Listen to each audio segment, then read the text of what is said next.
different perspectives to... Nkiru Nzigwu is more than just a professor. She's a painter, a philosopher, author, and curator. Born in Nigeria, she was a producer of a popular radio program before getting her PhD in philosophy from the University of Ottawa. She began teaching at Binghamton University in 1990.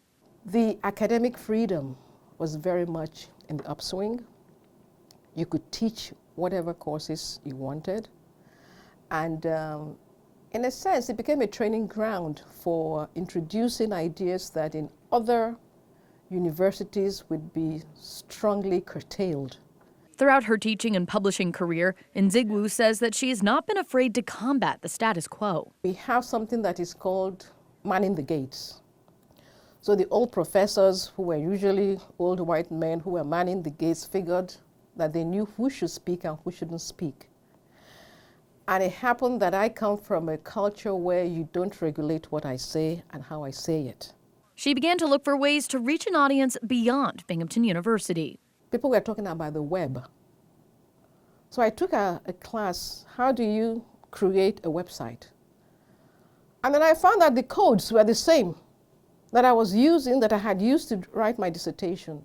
So we began to create online journals to present a view of the insider perspective, not the outsider perspective that was the normative lens for talking about Africa. The Africa Resource Project, founded in 1999, provides African-focused content to users in more than 90 countries.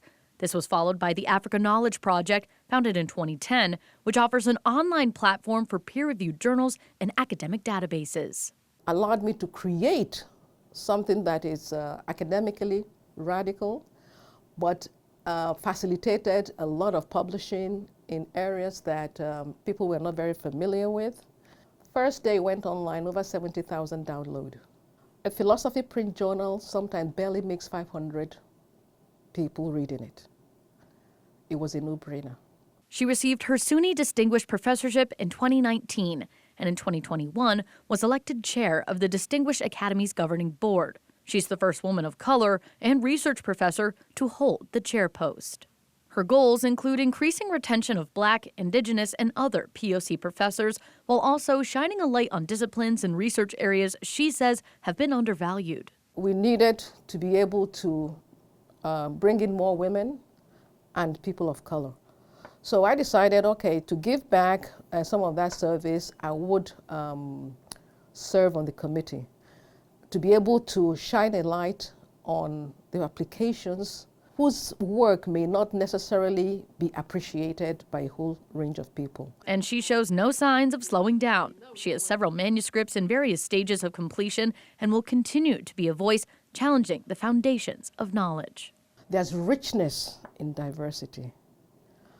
How the West or the European perspective lens sees the world is by no means the way the other cultures, societies see the world. And their perspective has the same legitimacy as the one that is taught in academia.